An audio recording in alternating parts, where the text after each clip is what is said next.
Follow one person for one full day, 50,000 years ago, and you'd witness something almost nobody alive today has ever experienced. A life with no clock, no schedule, and no single moment of true solitude. There was no alarm. Dawn did the waking. As the sky lightened, the camp stirred slowly, not all at once, each person rising roughly when their body decided the night was over. The first task of the day almost never involved food gathering directly. It involved fire. Overnight embers were checked, fed, coaxed back into a proper flame, because relighting fire from nothing, using friction or sparked stone, cost real time and real effort. Keeping it alive was almost always easier than starting over. With fire secured, the group split by task and by physical demand, more than by any rigid rule. Research on modern hunter-gatherer societies, whose daily patterns anthropologists believe closely mirror ancient human life, shows something that surprises most people. An average of only about 4 to 6 hours a day were spent on actual subsistence work, hunting, tracking, or gathering food. That's less than a modern 8-hour workday, which raises an obvious question: what filled the rest of it? Gathering, in most groups, was the most consistent daily source of food, and it fell disproportionately to women and older children, who moved through known territory collecting nuts, roots, berries, and edible plants, guided by detailed memorized knowledge of exactly when and where each food source became available throughout the year. This wasn't a random walk through the forest. It was closer to expert foraging, built on a mental calendar passed down across generations, tracking which plants fruited in which season and which ones were toxic without careful preparation. Hunting, by contrast, was far less frequent and far less successful than most people assume. Large game hunts often failed entirely, sometimes for days or weeks in a row. When a hunt did succeed, it produced a massive amount of food all at once, followed by extended communal sharing, since there was no way to store meat for long. A successful hunt wasn't just a meal, it was often the center of the day's entire social structure, requiring the group to gather, process, and distribute the kill together. Back at camp, an enormous amount of time went into something that rarely gets discussed: maintenance. Tools didn't last. Stone blades needed resharpening. Hide clothing needed mending. Cordage, made from twisted plant fiber, wore out constantly and had to be continuously replaced, since it was used for everything from binding tools to building shelter. Toolmaking itself was a skilled, time-consuming craft. Striking a single useful stone blade from a larger core required real expertise, and archaeological evidence shows some ancient humans specialized specifically in this task. Essentially, the group's dedicated toolmaker, spending large portions of the day shaping stone for everyone else to use.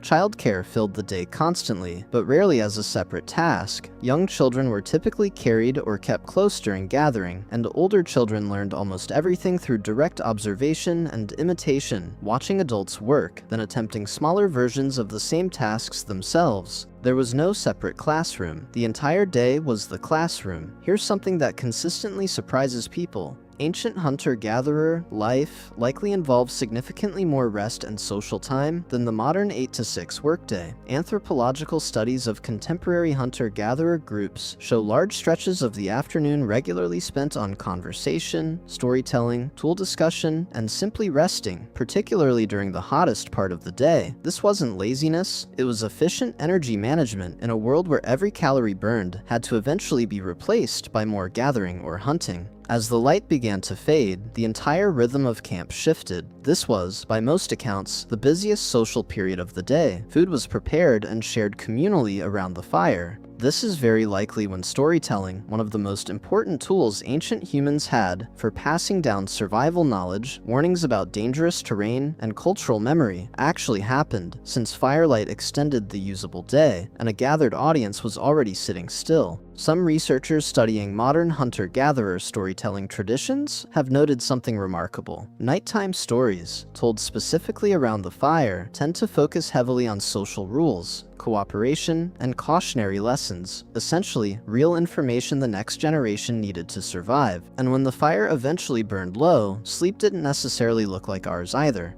Some historical accounts and sleep researchers point to evidence of segmented sleep, a first sleep, followed by a period of quiet wakefulness in the middle of the night, then a second sleep before dawn. Someone, in rotation, likely stayed alert during at least part of the night, watching for predators or danger while everyone else rested.